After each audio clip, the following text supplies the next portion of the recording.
Hi everyone! Hello. Welcome to Pride Week! Yeah. I should be wearing something more like colourful like you. Oh, hang on. You actually look quite cool. Oh, thanks. So, this week, Saturday is Brighton Pride.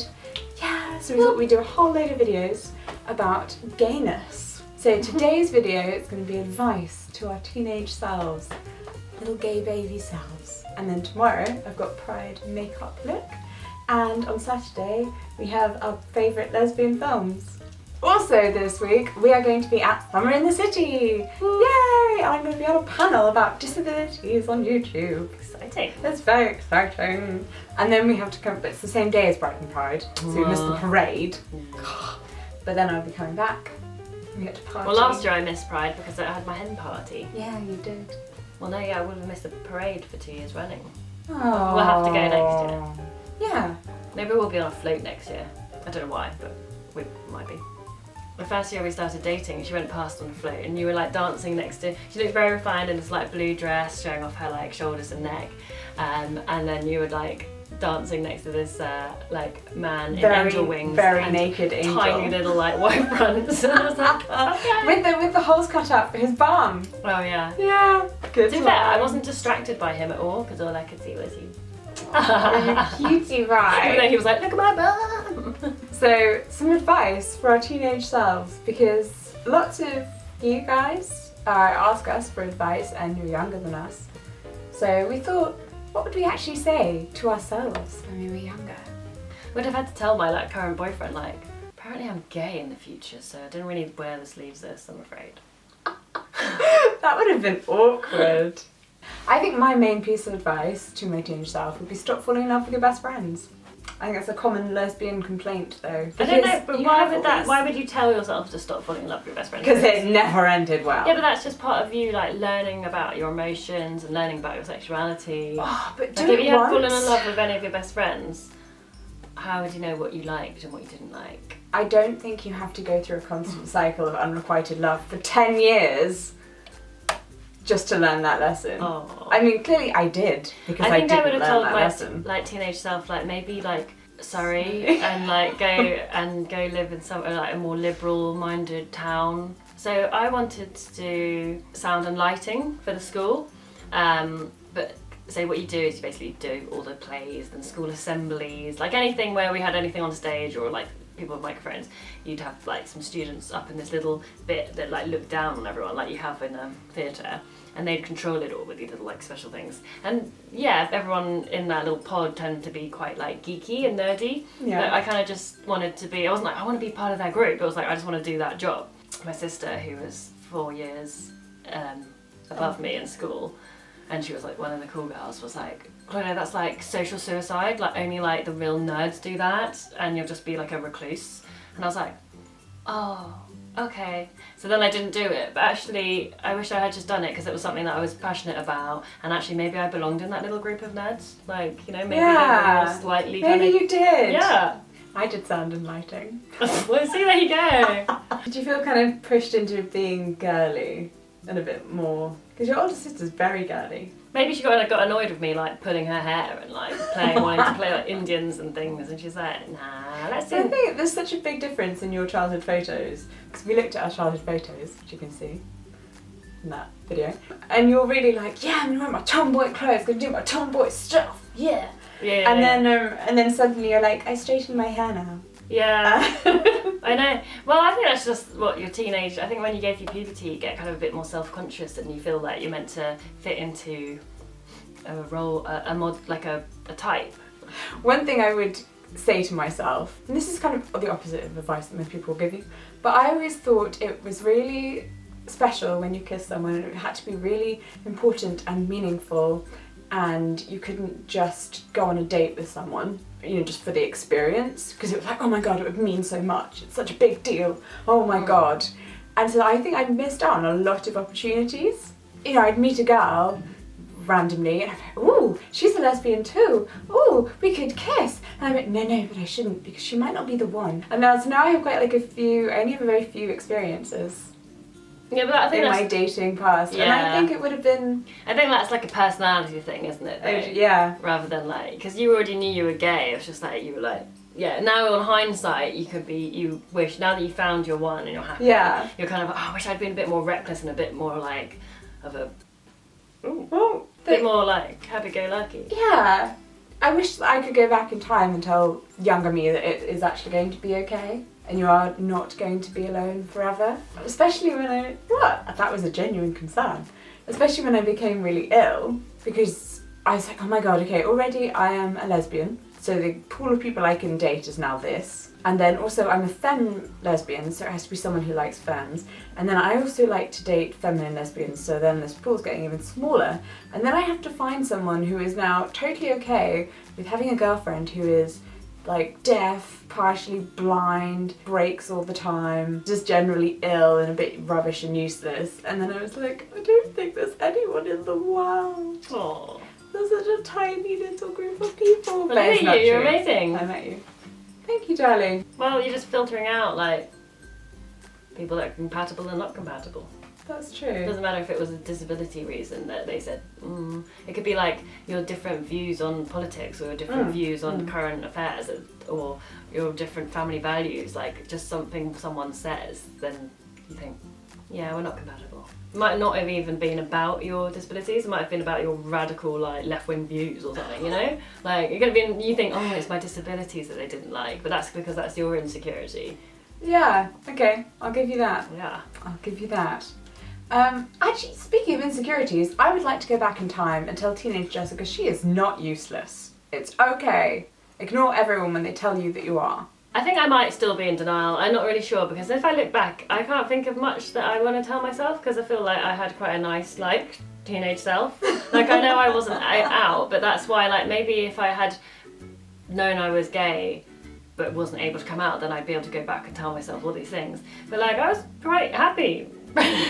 Good. So that's okay. You don't have to. I don't really have any regrets that I need to go back and say. I don't know that it's about, I don't know that it's about regrets so much as being even happier, being even better. Well, I probably would have told myself to, like, when I didn't get into medical school, to like not be like, oh no, I feel like a failure and I don't want to be like the only one who doesn't go to uni. I wish I could just tell myself that, like, you don't have to go to uni like with everybody else in your group, like it's still there. It's still an opportunity for next year. Take a gap year, breathe. Yeah, I think I would have really done, I think it would have done me much better if I had just done a gap year or applied to do like foundation art school. I would have really liked that. I think, to be honest, I would have done like a foundation art school and that would have been like my gap year, because that would have been like exploring myself and what I liked more and in a creative environment compared to an academic one. Rather than running headlong into more education. Yeah, exactly, and then just getting stuck down this like path of like intense academia at one of like you know, at a prestigious uni and then having all the pressure of that. So I went to like a high pressure school and then went to a high pressure uni. So basically when I graduated from like with dentistry, then I was like, oh, you know what? I'm gay, and it's like just came out like pretty much. Like I think I was just so busy and stuck with all of that. But I wish I'd just given if I'd given myself that year after my A levels, then maybe I would have discovered like that creative section and microsexuality self. Like then. Yeah, when you actually had time to think about it. Because I think when you come out, it's not just your sexuality. It's lots of different facets of yourself that maybe come hand in hand with your sexuality, because it's a confidence thing. Yeah, I think people treat you differently. Like you've said, people treat you differently once you've come out than before, and in a good way, because it felt like you were sort of crushing down a part of yourself before and hiding it. Yeah. And even though you weren't aware, people can pick up on the fact that you're holding something back, even if you don't know what that is. And I used to go out a lot, and I think a lot of people who like really like going out and partying when you're a teenager and like a student, if you like partying too much, is it something that because you're like not happy about something in yourself? Or are you just a big partier? You know? Any and all of the above. Now I'm like really happy to just stay in and watch like Netflix and chill. I would have told myself not to date some of the boys I dated, because they were like really not very nice. Like not like they were like horrible men. They were all like fine. They were all like harmless, but like they were really not that attractive. And I don't know why I dated them. I think it was just like an experimental thing. Yeah, I had crushes on a lot of not very attractive girls just because I knew that they were bisexual or gay. I was just like, okay, you're the only other lesbian in this group of 500 people. I fancy you now. I'm pretty sure, seeing that I went to like an all-girls school, there were probably quite a few gay people, but I have such a, back then I had such a bad, I wasn't on the lookout, I had my head in the sand that my gaydar was like non-existent. Because your gaydar now is so great. Even when I was like, before I'd come out, but like knew that I was interested, like I would just always would doubt myself, like if I saw some woman looking at me or at a bar or something. Like someone checking you out and you'd just be like, no, can't be that. Yeah. Well, it's also because I got drunk and then I basically asked a girl out and she's like, I'm not gay, so obviously that kind of squashed me a bit. So I was like, I don't trust anyone. Thank God for internet dating. That's all I say, where you can like, select your profile. Oh, I think really I would say that to my teenage self as well. Like, get on the internet a bit more. Yeah, otherwise the only other way, before the internet existed and dating apps, where you could state your sexual preference, like we would have had to really heavily depend on going to Pride. Yeah. Because we'd have to make it. Awkwardly, we'd of course like the one girl who's there was like, I'm just with my gay friends, I'm straight. Of course you are. Well, I'd probably be the like one gay friend with all my straight friends, and so no one would approach me because they'd think, oh, that's just a group of straight people. And I'd be like, no! Yeah! When I was a teenager, I really genuinely used to wish that people went around with their sexual orientation with not a t-shirt. Just everyone should have a little label. There'll be loads. Gay, single, fancy. Well, you know, like like Indian culture, they wear like bindis. Like it's like a red bindi is like, I'm gonna get this wrong, but like one colour bindi means you're available, and another colour bindi means you're married, and another colour bindi means you're a widow. Did you know that? We have to look up on this. Will someone please tell us on the comments? Yes, please. Someone in the comments let us know. But yeah, I'd quite like that at Pride if we could all. They do have they said like those student traffic light parties, don't they? Green if you're single and available, amber if you're like what? Which is quite like heteronormative because it is just assuming you're straight. You could go to like a traffic lights gay party. They should have a Love Island where everyone is bisexual. Anyone could get with anyone. I think my final piece of advice would be don't panic. When you're young, everything is such a big deal.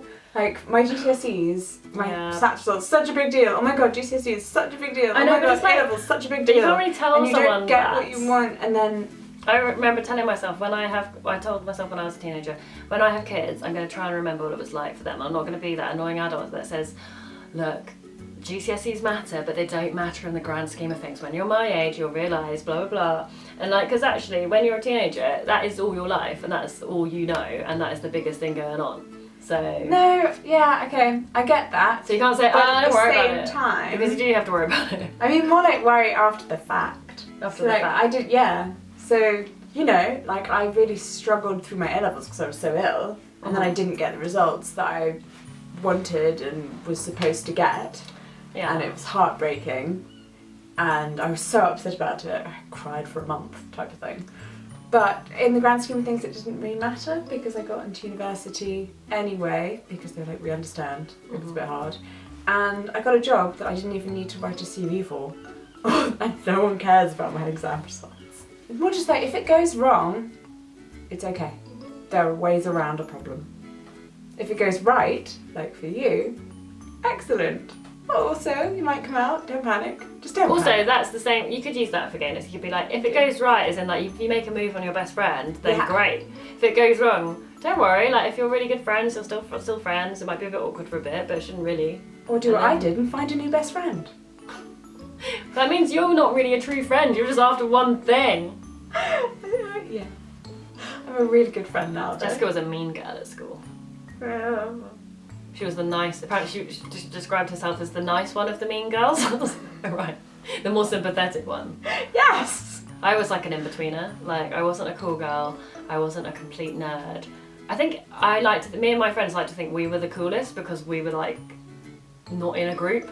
You're all the leftovers. Yeah.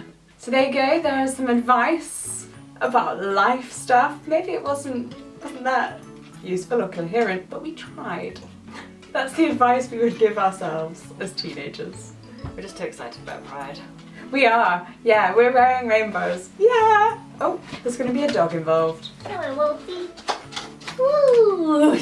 Yeah, I think it sounds a bit corny, but I think my advice would be it gets better. Things can only get better. You're not guessing the next line. Sorry? You're not guessing the next line? Oh, I missed it. What? Deaf. So we'll see you tomorrow for my Pride makeup look. Ooh. Ta-da! And we will see you on Saturday where we discuss lesbian films. High five.